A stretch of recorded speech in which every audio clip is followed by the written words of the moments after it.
नमस्कार दोस्तों, ज्ञान सरोवर के इस YouTube चैनल में मैं आप सबका बहुत बहुत स्वागत करता हूं। दोस्तों, आज हम बात करेंगे आषाढ़ मास की संकष्टी चतुर्थी के बारे में। क्यों मनाई जाती है ये और इसका महत्व क्या है। आषाढ़ मास की संकष्टी चतुर्थी के दिन गणेश जी के साथ सूर्यदेव की भी विशेष पूजा करनी चाहिए। आइए दोस्तों, हम इस कथा का श्रवण करते हैं। द्वापर युग में महिष्मती नगरी में महिजीत नामक राजा था। वह बड़ा ही पुण्यशील और प्रतापी था। वह अपनी प्रजा का पालन पुत्रवत करता था, किंतु संतान विहीन होने के कारण उसे राजमहल का वैभव अच्छा नहीं लगता था। वेदों में निसंतान का जीवन व्यर्थ माना गया है। यदि संतान विहीन व्यक्ति अपने पितरों को जल देता है तो उसके पितृगण उस जल को गर्म जल के रूप में ग्रहण करते हैं। इसी उधेड़-बुन में राजा का बहुत समय व्यतीत हो गया। उन्होंने पुत्र प्राप्ति के लिए बहुत से दान यज्ञ आदि करवाए, फिर भी राजा को पुत्र प्राप्ति न हुई। जवानी ढल गई और बुढ़ापा आ गया, किंतु वंश वृद्धि न हुई।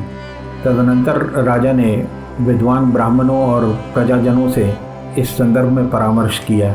राजा ने कहा, हे ब्राह्मणों, हम तो संतानहीन हो गए, अब मेरी गति क्या होगी। मैंने जीवन में किंचित कभी पाप कर्म नहीं किया। मैंने कभी अत्याचार द्वारा धन संग्रह नहीं किया।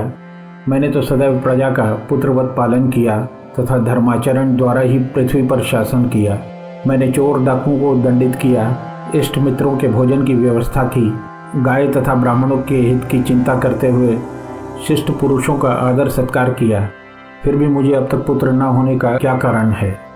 विद्वान ब्राह्मणों ने कहा कि हे महाराज, हम लोग वैसा ही प्रयत्न करेंगे जिससे आपके वंश की वृद्धि हो। इस प्रकार कहकर सब लोग युक्ति सोचने लगे। सारी प्रजा राजा के मनोरथ की सिद्धि के लिए ब्राह्मणों के साथ वन में चली गई। वन में उन लोगों को एक श्रेष्ठ मुनि के दर्शन हुए।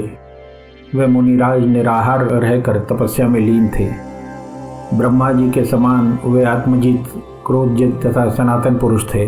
संपूर्ण वेद विशारद एवं अनेक ब्रह्म ज्ञान संपन्न थे। उनका निर्मल नाम लोमश ऋषि था। प्रत्येक कल्पांत में उनके एक एक रोम पतित होते थे, इसलिए उनका नाम लोमश ऋषि पड़ गया। ऐसे त्रिकालदर्शी महर्षि लोमेश के उन लोगों ने दर्शन किए। सब लोग उन तेजस्वी मुनि के पास गए। प्रणाम आदि के अनंतर सभी लोग उसके समक्ष खड़े हुए। मुनि के दर्शन से सभी लोग प्रसन्न होकर परस्पर कहने लगे, हम लोगों का सौभाग्य है कि ऐसे मुनि के दर्शन हुए। इनके उपदेश से हम सभी का मंगल होगा। ऐसा निश्चय कर उन लोगों ने मुनिराज से कहा, हे ब्रह्म ऋषि, हम लोगों के दुख का कारण सुनिए। अपने संदेह के निवारण के लिए हम लोग आपके पास आए हैं। भगवान, आप कोई उपाय बताइए। महर्षि ने पूछा, सज्जनों, आप लोग यहाँ किस अभिप्राय से आए हैं।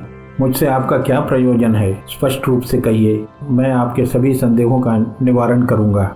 ब्राह्मणों ने उत्तर दिया, हे मुनिवर, हम महिष्मती नगरी के निवासी हैं। हमारे राजा का नाम महिजीत है। वह राजा ब्राह्मणों का रक्षक, धर्मात्मा, दानवीर, शूरवीर एवं मधुरभाषी है। उस राजा ने हम लोगों का पालन पोषण किया है। ऐसे राजा को आज तक संतान की प्राप्ति नहीं हुई। हे भगवान, माता पिता तो केवल जन्मदाता ही होते हैं, किंतु राजा ही वास्तव में पोषक एवं सर्वाधक होता है। उसी राजा के निमित्त हम लोग ऐसे गहन वन में आए हैं। हे महर्षि, आप कोई ऐसी युक्ति बताइए जिससे राजा को संतान की प्राप्ति हो, क्योंकि ऐसे गुणवान राजा को कोई पुत्र ना हो, यह बड़े दुर्भाग्य की बात है। हम लोग परस्पर विचार विमर्श करके इस गंभीर वन में आए हैं। उनके सौभाग्य से ही हम लोगों ने आपका दर्शन किया।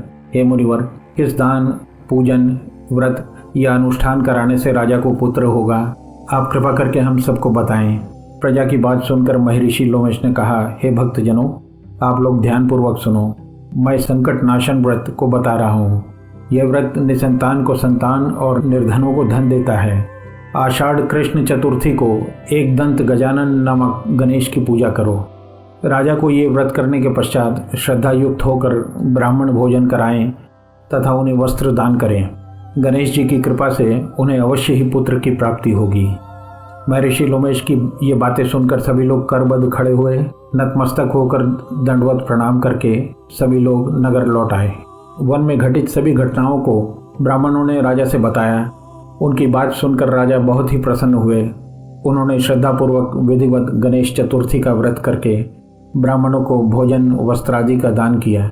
रानी सुदक्षिणा को गणेश जी की कृपा से सुंदर और सुलक्षण पुत्र प्राप्त हुआ। श्री कृष्ण कहते हैं कि हे राजन, इस व्रत का ऐसा ही प्रभाव है, जो व्यक्ति इस व्रत को श्रद्धापूर्वक करेंगे वे समस्त सांसारिक सुख के अधिकारी होंगे। जय श्री श्याम।